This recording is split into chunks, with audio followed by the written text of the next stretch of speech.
Welcome everybody back to Macro Crypto. It's your host, Shane Mack. We got some exciting content dropping for you today based off of smart contract platforms, going over why certain platforms are in our portfolio and why others are on the outside looking in.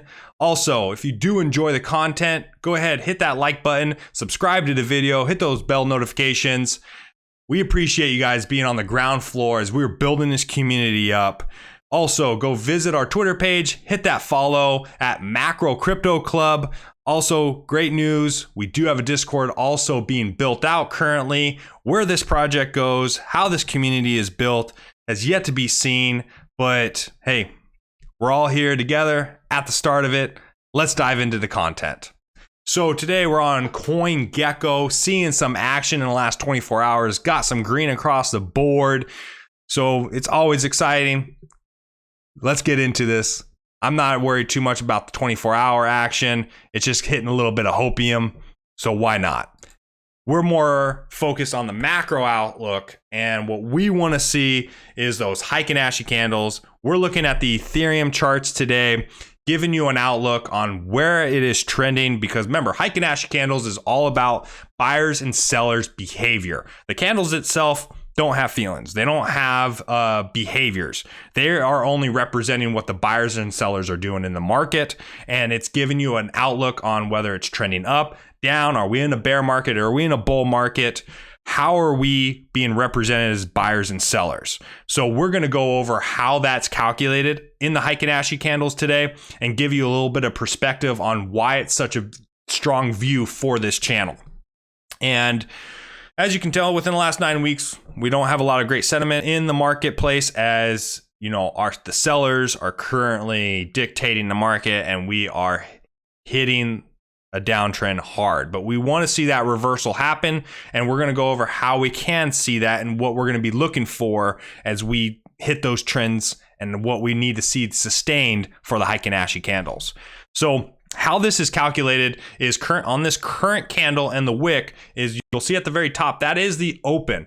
The open is calculated based off the previous open and close average. So open and close divided by 2, you're going to get the current candle's open. Now the close, the bottom of the candle, is going to be calculated by the current open, which is calculated from the previous week, the current close, the high, and the low of the week. All of those 4 added together, divided by 4, find that average, is going to give you the bottom part of the candle. Now you may get a wick from on the bottom and the wick on the top. That's based off the high and lows. The high is calculated based off of whether it was the open, the close, or the new high that is given for the week would give you a wick above. Obviously, the open is the high of the previous week, which we do not want to see because we want to see this trending the other direction. And then the low, of course, we did set a new low, which is calculated based off open, close, or the new low that's established. And we did dip below 3,000 this previous week. So that's how we view our Heiken Ashi candles. So going into our next week's candle, it will take the new open is going to take the average of both the both the open and the close from the previous week and divide that by 2, and that's going to give you your new open for the next week, which, you know, should sit lovely and beautifully right in the middle of that previous candle. As you can tell, each time these candles hit, it's right in the middle of that previous candle, taking that average. So we're completely in a downtrend right now. So what we want to see is that reversal happen, where all of a sudden that open is dictated because now the close for that week is going up. So that's where we're going to see that dictate that change from where it starts. And we want to see the week close out stronger than it started. And I know that sounds simple, but we need to see that on a weekly basis, because we don't want to just see a quick move into the green and then back into a downtrend into the red. We want to see a continuation on that, and we will be able to view that through the Heiken Ashi candles. You'll get that on the Twitter feeds as well as on a weekly basis based off Ethereum and on our Bitcoin drops as well. So again, a quick view of the formula that we just discussed so that you get a visual on it. That open is an average of the previous open and close from the previous week's bar, but also the close is taken in the open, the close, the high, the low, adding that all together, averaging it out by 4, giving you the new close for that week. The highs and the lows are the wicks above.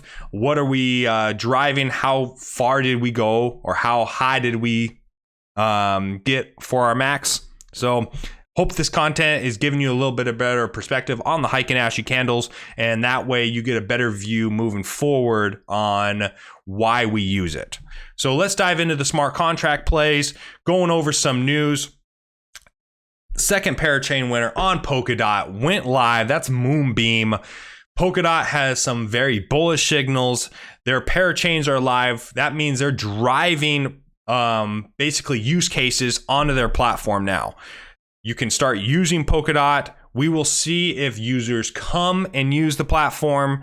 That's the biggest case right there. Is it's one thing to go live and start having the basically the platform or the apps on the platform, and like Moonbeam, but it's the other thing to actually for users to be using the app. So we will keep an eye on that, giving you that content, giving you those perspectives on how Polkadot is trending and how much use is currently actually on chain. Now, also something that's not in our portfolio, but we will talk about it, is Solana. And why Solana is not in our portfolio is because, in my opinion, it is centralized more than any other of the platforms that are in the top 10. And I am, in my opinion, better plays are for decentralization. And you're going to find that through Polkadot. You're going to find that through Ethereum. You'll even find that through Cardano, Terra Luna. So, of course, Bitcoin, but Solana is highly controlled by venture capitalists, and the nodes itself are controlled by those venture capitalists. And we'll go over and have a video of it shut down for more than 48 hours. They just shut down the entire platform. Nothing can be used.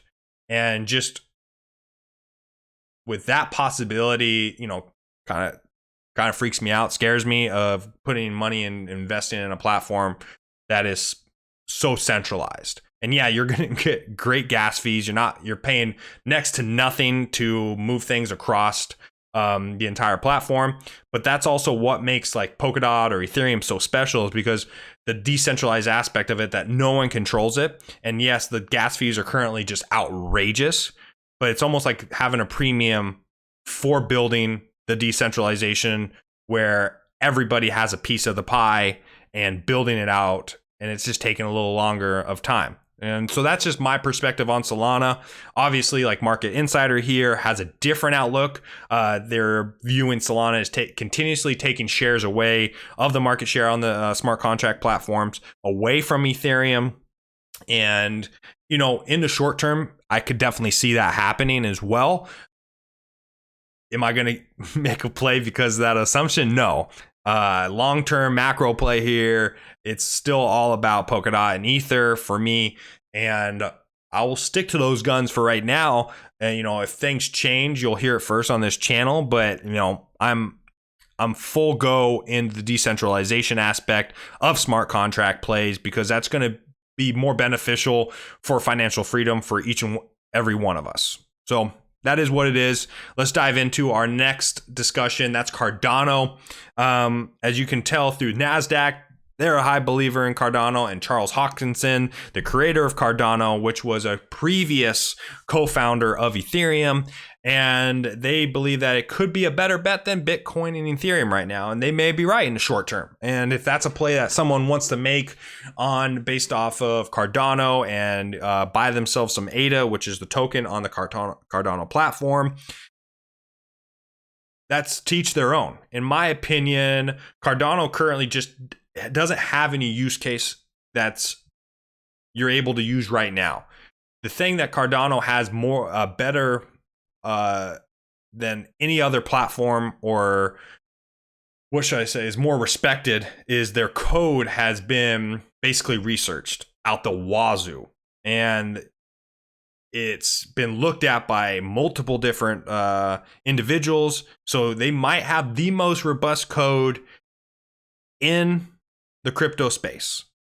But the key factor is not how many people believe it. When it goes live, how many people are actually using it? Very similar to Polkadot talking about that parachain just went live. The wait and see on Cardano is when there is an actual use case, how many people can you drive to your platform to actually use it? So those are the things I'm waiting to see. I will be full transparency. I did have a bag with Cardano. Back in 2018, I first got into the project. I held that same bag all the way up until this previous year. During its run up, I didn't sell at the peak, but I did sell on the way down a little bit, and put that right back into actually Bitcoin. So, I did have a play in Cardano. Cardano is decentralized, in my opinion. It's just, I don't know how much, if they're too late to the party, how much they can pull away from Ether and Polkadot, even Solana, and for into the future. But I will tell you that their community is strong and the Cardano army is abundant. I will put it that way. But we'll continue to look at Cardano in different facets along the way. And, if my mind does change, you'll be hearing it first here on whether that's through Twitter or through one of our videos. So let's dive into why we're here. And that's Ethereum. This is the biggest base. Remember, what I want to hit on in regards to Ether is if you are new to the space and you're building your base on your portfolio, in my opinion, Ether and Bitcoin is your best plays. As you build out that base going into riskier plays like ADA, Solana, Polkadot, whatever your heart desires, is on top of that. But when you're talking about building out your base, you're new to the crypto space, you want to dive into what Bitcoin and Ether are and what they can do and how to operate those platforms. And then don't use your collection of Bitcoin and Ether to buy other cryptos. If you're going to be allocating more money as you're building up your portfolio, then allocate money when you can to risk your assets. And then all the way at the very top, you get into your DeFi, and then you get into your NFTs, meme coins, all your riskier plays even further up there. But if you're new to the space, getting into Ethereum and Bitcoin is going to create the most wealth and the biggest road to success at the end of the day, in my opinion. So I just want to drive that for anyone that's new to the crypto space. If you're here and an old head like myself, obviously, hopefully you already have a Bitcoin and Ether base. If you don't have a strong one, let's add back into that. That's your macro plays that are going to be less risky than anything in this space. But also, if you're diving into other things, that's what this channel is about, discussing other plays that are going to create more wealth and give us the best opportunity for financial freedom at the end of the day, right?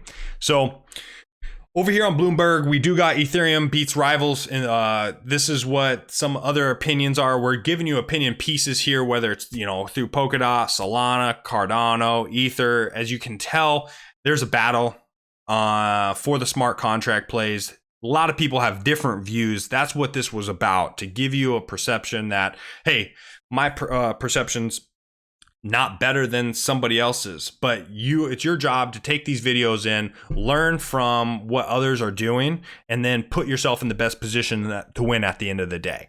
So I'm just giving you my plays, but also letting you know that, hey, there is a lot of different perspectives out there and a lot of different beliefs, a lot of different individuals that are taking runs at different smart contract plays than Ether. But at the end of the day, in my opinion, Ether is the prince of crypto. And, maybe one day even the flippening happens, and that means it flips Bitcoin and becomes king of crypto. I think that's still far off, in my opinion. But, we could see that maybe in a year or two if things got a little crazy. But right now, Bitcoin's still king, Ether's the prince, and we got all others fighting for position. So Lastly, what we will end this video on is some crazy meme coin news about Doge. Tesla is allowing payment for some of their products through Tesla to be paid through by Doge, the leader of the meme coin revolution that we saw in 2021. You know, I don't have any personal investments in meme coins, but you know, this is news, right?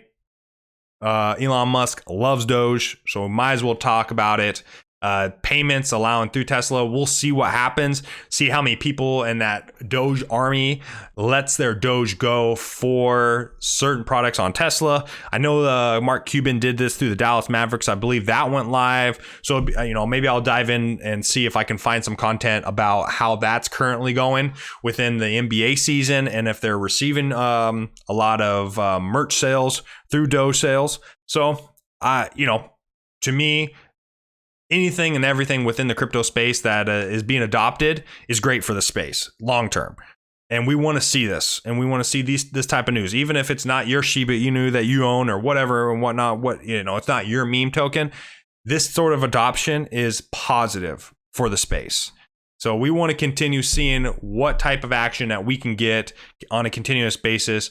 But just a reminder, keep building that base up on your portfolio. Have some strong positions that you think are going to be lasting for this year and into the future as we build wealth and financial freedom together.